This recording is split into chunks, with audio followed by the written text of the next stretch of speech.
Hello, welcome to Todd Miller TV. I wanted to do an update today on how to get REO listings. If you're a real estate agent, you probably see that there's a group of agents who seem to have all the listings from a bunch of different banks, the big offices with a bunch of staff, and you sort of want to break into that, get some business for yourself. So I want to go over some of the key things you would need to do. Now, nothing I'm going to give you here is super secret. It's not anything that you probably don't already know or you haven't heard, but I'm going to go through it in a way where maybe it'll make sense to you. Okay. The first way to get REOs is to start doing BPOs for companies. Now, you have to be careful with this. A lot of the companies you do BPOs for can never, ever give you an REO. They're just fee BPO companies. So what you have to do is you have to figure out which companies that, by doing the BPOs for, may end up in an REO listing. The best way to do that is just to ask them. You know, when they contact you to do it or send you an email, just respond and go, hey, is this, am I getting $50 and I'll never see a business from it, or will I maybe start to get REO business? If you're getting paid like $50, you're probably never going to see anything from it. You're just working for the BPO. Okay? So go ahead and ask. If they're free, then maybe they're going to buy the note or buy it at a trustee sale and then list it with you afterwards. So you just have to be careful with it. I've heard, of agents do 100 free BPOs, never got a listing, and that's just, the way it goes. It's one of the things you have to watch out for.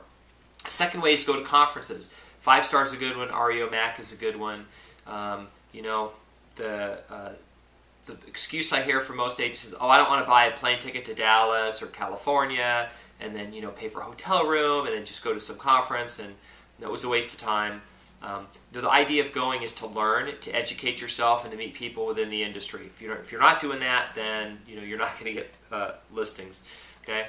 The next way is loan officer relationships. A lot of the banks require that you be referred into the network by someone. You're doing business with them. You have a relationship with a loan officer. They just want to know that you are legitimate. That third-party endorsement is really all they're looking for. There's no quid pro quo. Doesn't matter if you've done a lot of business or a little. Really what they're looking for is this someone we can trust? So sometimes they don't know just because you signed up on their website. They want another person to say, yeah, I've done business and they're a good person. Okay.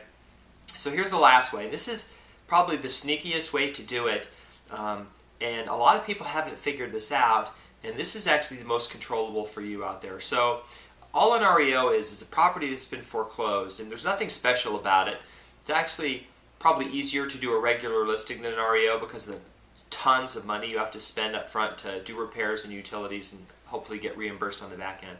But the concept is you want a seller who has a lot of properties, who has them in a regular flow. That's the benefit of having an REO listing. Well, the way to do this is to generate them yourself, your own REOs. And how you do this is through the trustee sales or courthouse sales or whatever happens in your marketplace. If you go down there, you'll see all these investors who are down there. They're buying properties. Well, on the other end of that, they have a real estate agent, because a lot of these properties they're just flipping. They do repairs and flip. And you're probably saying, well, but they already hooked up in relationships, and I'm not going to break into that. That's true, but what you can do is create your own market. The way you create your own market is you go out there and you find the investor, and then you show them the opportunity, and you get a group of investors or a couple investors. You do it yourself, and you go down there and buy properties. You can do it with a hard money lender. You can buy properties, and then you just do the REO process yourself. You're going to be doing a lot of work. You're going to have to deal with an eviction, maybe a cash for keys relocation type program to get people out, repairs on the property, fronting money for that, or having your investor do it to end up with a listing. So there are definitely ways to get REO listings. You just have to be diligent. If your goal is just to go sign up on REO websites and hope you get in, there's thousands of agents who have done that. That's something you can do. You might randomly get picked, but the truth is that REOs are hot right now. Everyone wants to get in on it, but the best thing you can do is just sort of take it one step at a time, and do the things I mentioned. Do BPOs. Try to get in with trustee sales and some investors doing that. You can sort of create your own market and create your own niche. Anyway, that's my update for today. If you want to subscribe, you can just click on the subscribe button, put your email address in, or do an RSS subscribe. And anyway, thanks a lot.